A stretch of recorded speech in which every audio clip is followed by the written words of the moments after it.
Cheyenne, Indiana. I'll turn the music down. Mrs. Muffin came over to do her broadcast, and she did not look healthy. And so I sent her home, and I'm going to try to do the whole thing without her. If I look a little bit taller, it's because I'm wearing heels to go with the hair, as suggested by somebody last week. So that's what's going on. Hopefully we're connected.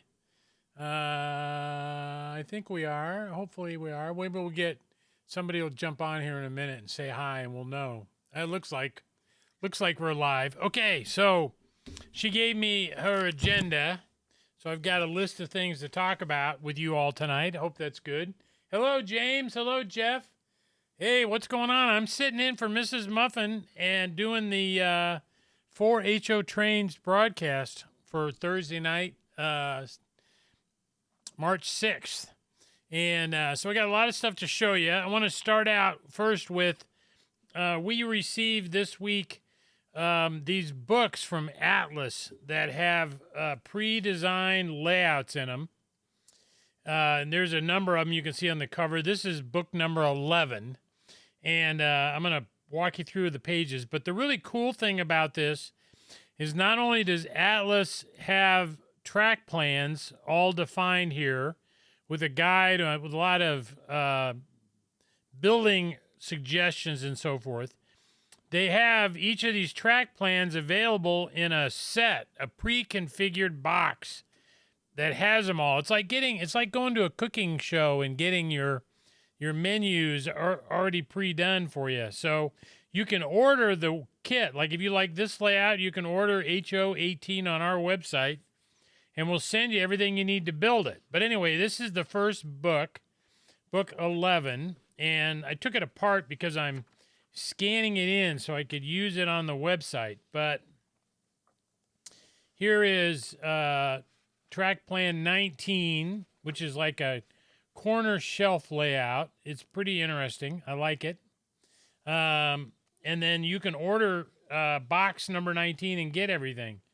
This is a switching layout. You're familiar with these, I think. It's basically a long, straight layout that's got a lot of switches on it. You can put industries on it, and you can run cars back and forth and over the layout. So this is called the out and back right here. Grade crossing deluxe layout. Really cool. Here's a very big one, the dog bone with a branch. And then talks about the geometry of Atlas track. That's all in here. So this is book number 11, which describes a lot of the layouts.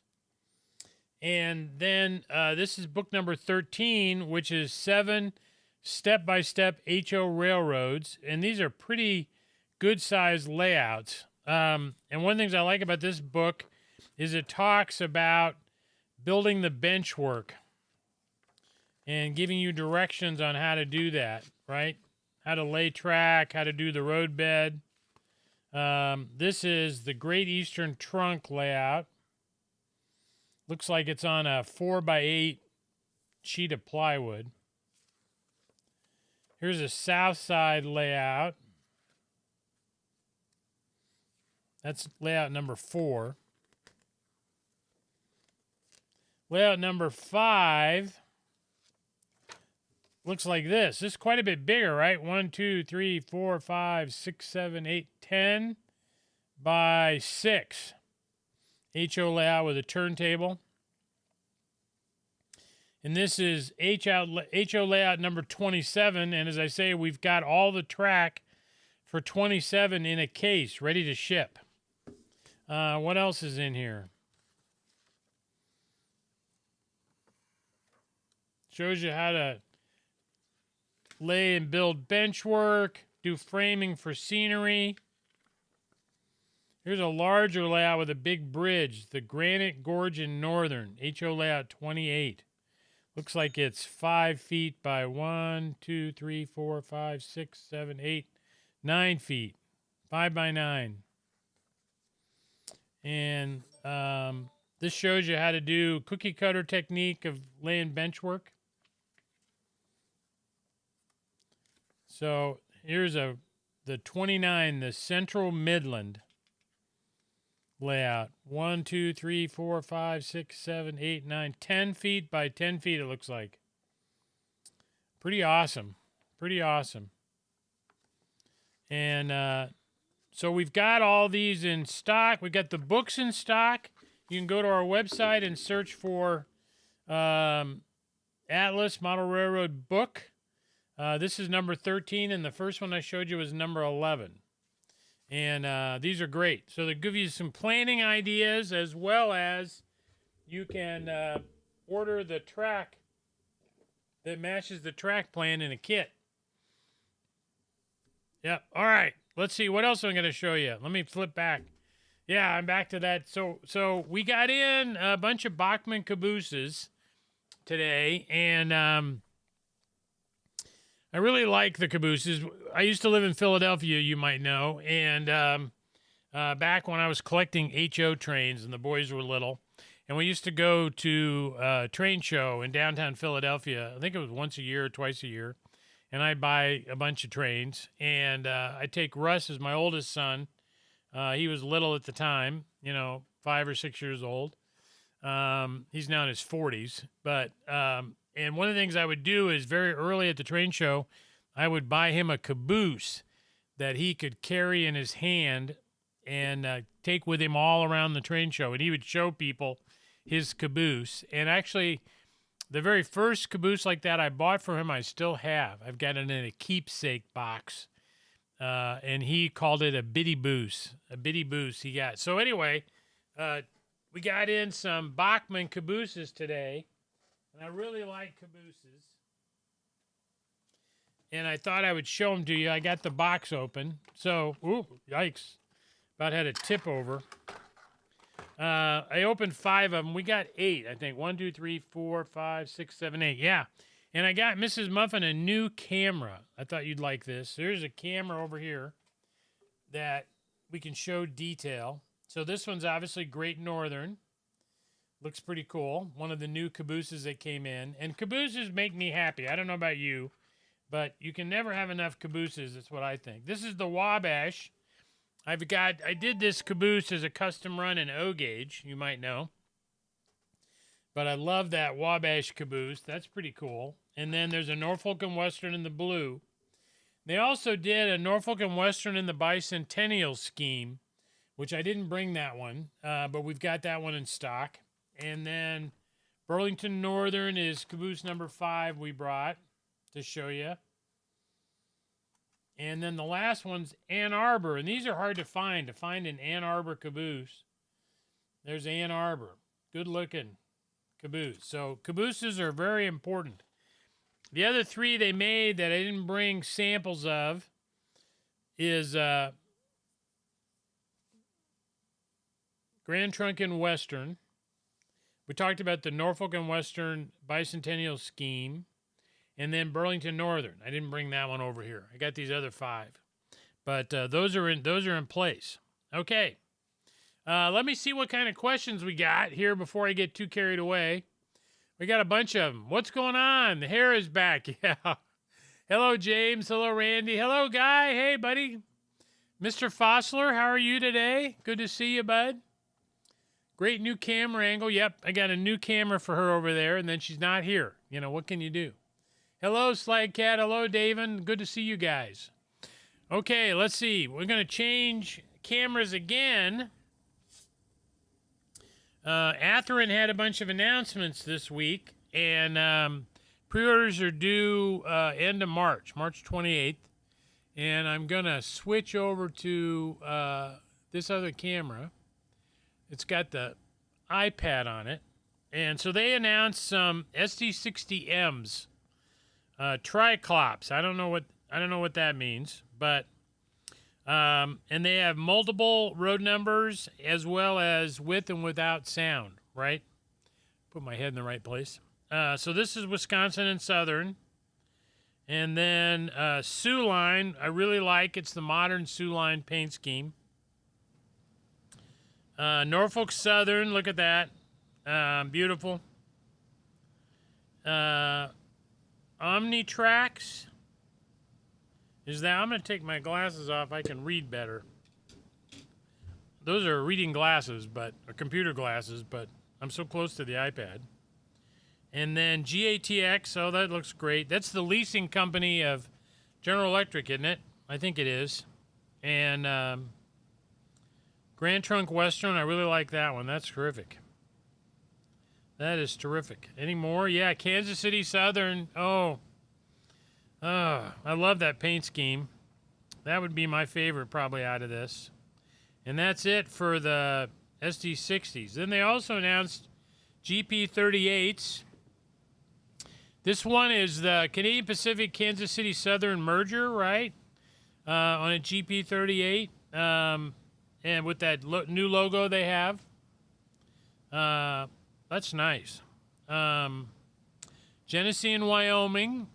I'm colorblind, but I think that's orange. I hope. Santa Fe, the Kodachrome paint scheme. So Sam, who helps Liz and Sam run the HO business, they were looking at this stuff today, and they were like, "I thought Kodachrome was a Kodak thing." Yeah, but it looks like a film box, right? A Kodak film box. And so this is the Santa Fe version of Kodachrome, right? In the red and yellow. Nice. And then here's a yellow bonnet. Blue and yellow, the freight paint scheme, right? Very nice. Looks like just one road number. Buckingham Branch. It's a pretty paint scheme. Road number 15 and 17. And then Louisville and Nashville. The family lines, this is great. I love the L&N. Very nice. And Penn Central, my buddy Lee, he loves Penn Central. And that's it for the GP38s. Okay, what else we got? So they're bringing out a line of products. They've got the dirty ones, which are weathered. And these car knockers are not only, they're beat up. It's like the metal bounced around in the gondola and they beat it up. So here's a new product called Car Knocker from Athearn. So these are deformed gondolas in railgun and several road numbers. Oh my gosh. Factory lettering with reflectors, white lettering, partial repaint, white stenciling, CSX, patched. Oh, those are terrific. They come in a 3-car set. I need to wet my whistle. And then there's a data only. That's cool. All right, that's pretty neat. Then the other thing they're doing is they're bringing out airplanes, T-28 trainers, right? There's an Army configuration, an Air Force, Marine, and Navy, and then they made one for themselves, Horizon Hobby. And so why are they making these airplanes? Well, they're making the airplanes because they're making a flat car with an airplane load. Look at that. So you can take the airplane apart and load it on this flat car. And the flat car comes with the airplane, and you can get extra airplanes. So you might want, I don't know if maybe you want to put up a airplane factory on your layout. I was planning to do a Sherman tank factory on my layout here, and I was overruled by somebody we all know, and it now is an Amish farm. A lot different than I intended. So, but anyway, these are pretty cool. Announced by Athearn. And then a 20,900-gallon acid tank car. British Columbia Rail, Eagle Brook, Union tank car in the black, Union tank car in the white with the black belly. I really like that one. DuPont, Honeywell International.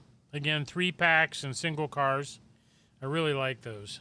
And then what else? FMC boxcars, 50-foot, plug doors. Green Bay and Western, East Camden, Bayline, Wisconsin Central, Saratoga and North Creek Railway, and Riverport Railroad. Those are nice. Yeah. And then what else? I think there's one more thing. Oh, yeah. Berwick bathtub gondolas. Massachusetts Coastal Infinity Transport, data only, pro car, Greenbrier Leasing. Oh, I guess these have extended sides that are like pushed out, right? And then get a little more capacity. They started doing that during World War II with coal hoppers. So these are extended sides, these first four. And then these are standard sides. I like the Greenbrier Leasing with the orange end. Beautiful. All right. So those were the announcements we got from Athearn. I think I did a really good job of that. So Jim Frisk says, I got some good help error. Jim says, it's known as Triclops because it has 3 windows. Oh, that's good. That's pretty cool. Hey, Katie, how are you? How are you? How are you? Airplane, yeah. Let's see. That's good. Thank you. Thank you so much. There we go. There we go. All right. I got the comments on the wrong place on the screen, but I don't have time to fix it, I don't think, right now. Okay, so I showed you. Let me go back and look at the list, what I'm supposed to do. So I did the Triclops, which has the 3 windows, right? And I did the GP38s. I make sure I do everything she said. The deformed gondolas we talked about, the flat cars with the T28. Yep, 20,000 gallon. Yep, 50-foot FMCs. Yep, Berwick, we did all that. Okay, coming soon from Atlas. They're on their way. The GP40-2s are coming. RS11s. She says I'm supposed to show a slideshow, but I don't know where that is. I think maybe that was my job. But Alco RS11s, I love those. They're like my favorite. And so those are coming. And then 50-foot double-door box cars, RS32s. Oh, yeah, 32 and 36s. GP40s, RS11s, RS32s and 36s. 50-foot double-door box car. And then the Trainman 2-bay offset hoppers. And I forgot what road names, but they're on their way to us now. So let's see. Let me see. What else am I supposed to do? I'm supposed to go over to this other window and bring up. Let me bring up the website. I put it in the wrong place. Oh, here we go. Get it over here. Yeah. All right.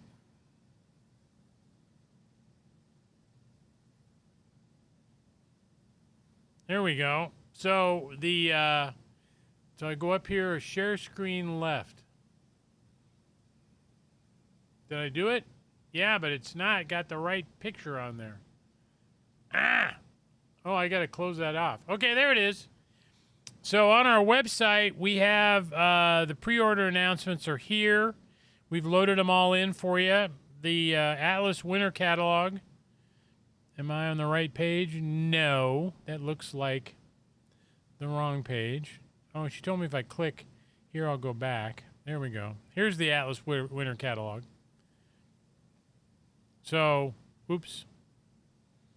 I'm not doing this very well. So let's see, the Atlas, so the C420s, these are my custom runs, by the way. I'm doing 2 at L&N, Louisville and Nashville, in the C424, 420, 424. There's a difference between them, but I've forgotten. And I'm also doing 2 Monons. And these Monons were used for freight and passenger. They hauled passenger cars to Chicago. And then Atlas Gundersons. We're doing some Ford Explorers, trailers for the flats. Here are the flats that go with them.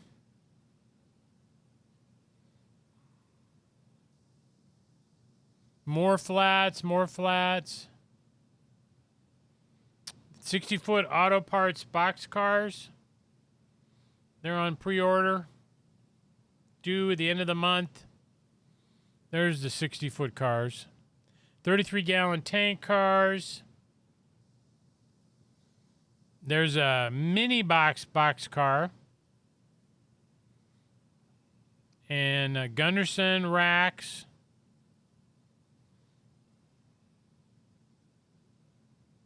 Let's just click one of these. Yeah, there we go. Union Pacific. Beautiful.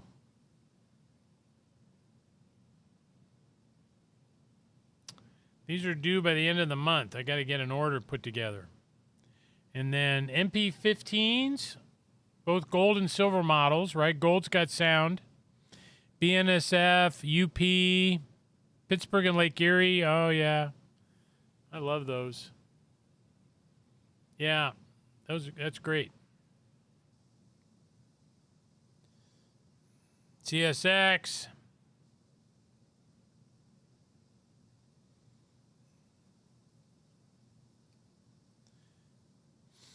Philadelphia, Bethlehem, and New England. Just reading real quick. Burlington, Northern Santa Fe, UP in the yellow. Oh, my gosh. Lehigh Valley, good. A repatch on Lehigh Valley. And then C424s, right? New Haven, Burlington Northern, Wabash,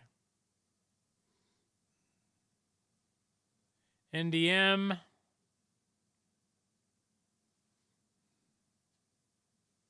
Canadian National, Erie Lackawanna, good. Canadian Pacific, Conrail. And those are the New Havens without sound. And then the U-30Cs, which I love, U-boats. Why were they called U-boats? We talked about this the other day, didn't we? Because they used the same engine that was used in submarines. U-boats. So L&N, Burlington Northern, CSX, Missouri Pacific, Southern Pacific, Kylie.